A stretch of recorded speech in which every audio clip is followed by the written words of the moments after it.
Going over to the cultural part podcast, statistic on African immigrants on Slap/EDBT going viral on social media. Now, this brought to us thanks to End Wokeness, and he is actually reposting for a reporter, I believe it's ABC 7, and he actually just reposted a reporter, so without too much further ado. Exploring all options, African Immigrant Family Services says that more than 90% of the families they help rely on food assistance.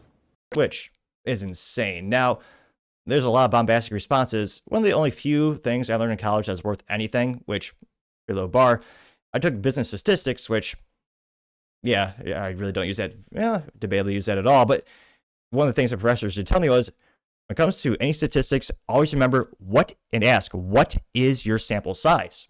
Because again, just like political polls or any polls in general and statistics, you can very easily manipulate those numbers by having a very selective group that you pull from. And in this case, again, it's 90%.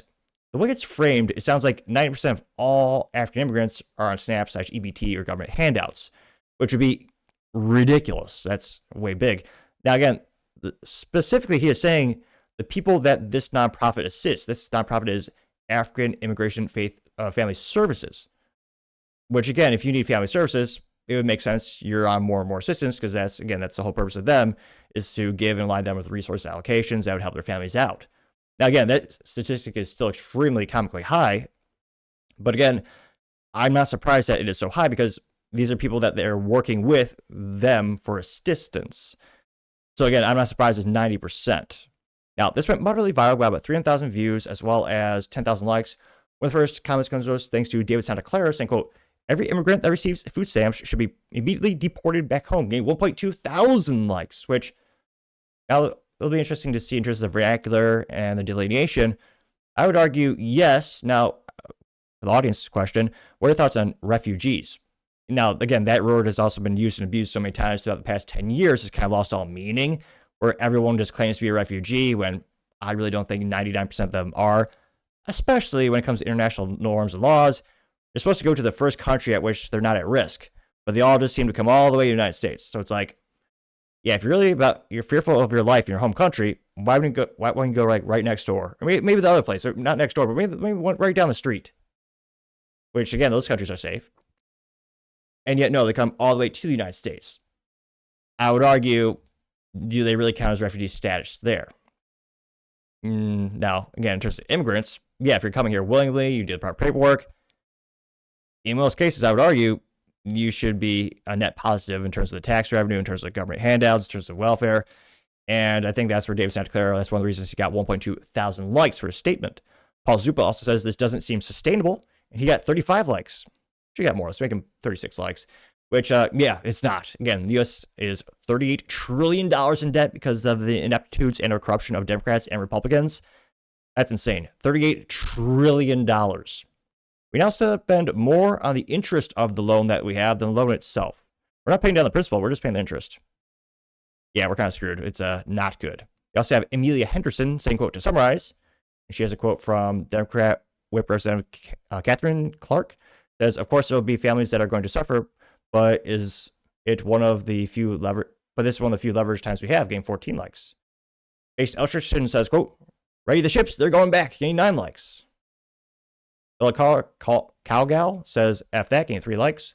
Logan Hall says, get these people the hell out of my country by any means necessary, getting 973 likes.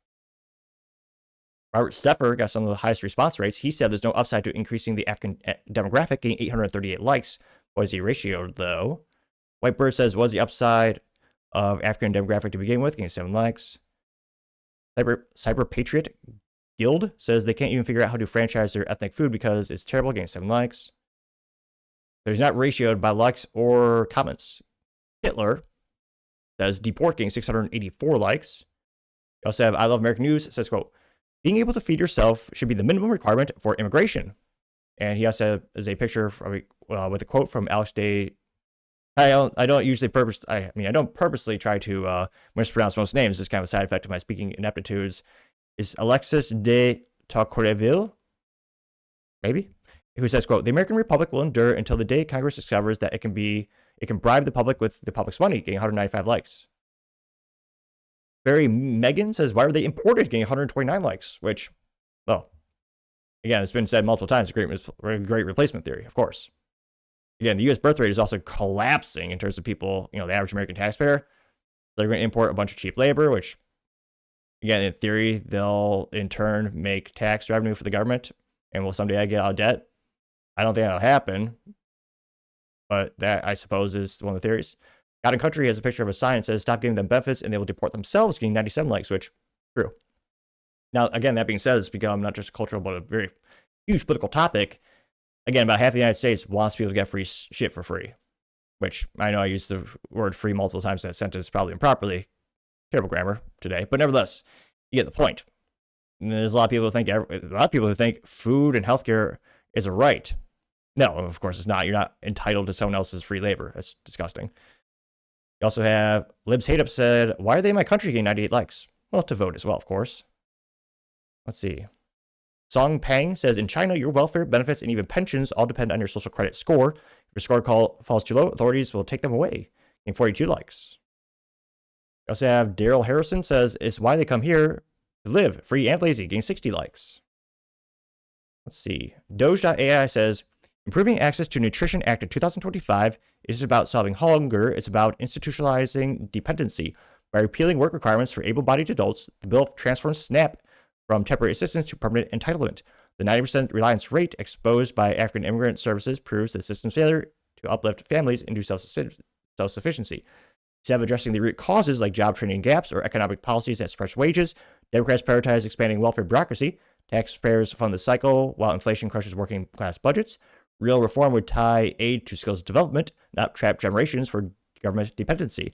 The data behind this policy and policy failures demands attention. See evidence yourself, getting 28 likes, which, yeah, again, conspiratorially, I do think there's some logic to the idea that the government just wants you to have as much free stuff as possible, so you're weak and dependent on the government, and you just vote for a bigger, more bureaucratic government that'll give you more free stuff, basically bribing you. Kind of like how, a lot of people who are government welfare, government handouts for food also get, free healthcare from the government. Well, not free, it's from the taxpayers as well as loans from China and other countries that ironically hate us. So that's always been one of my theories of why is the government having these policies that increase the number of people who are dependent on the system? Oh, they're buying votes. They're basically enslaving you. You also have Son of Liberty 357. And the t-shirt says, stop rewarding, start deporting, getting 35 likes. Mirthful Moment says, reminders, immigrants of any kind, illegal or legal, should not be getting these benefits in the first place. Getting 31 likes. Yep. Jay says, immigrants are supposed to be public charges at all. Send them back, getting 30 likes. Kelly says, if we stop giving these people benefits, they will leave, getting 27 likes, which, yep. Again, it's pretty simple incentive mechanism. So many people rush to the United States, not just for freedom, but because they know they'll get free stuff. I mean, if we were to actually stop all that, presumably they would go somewhere else.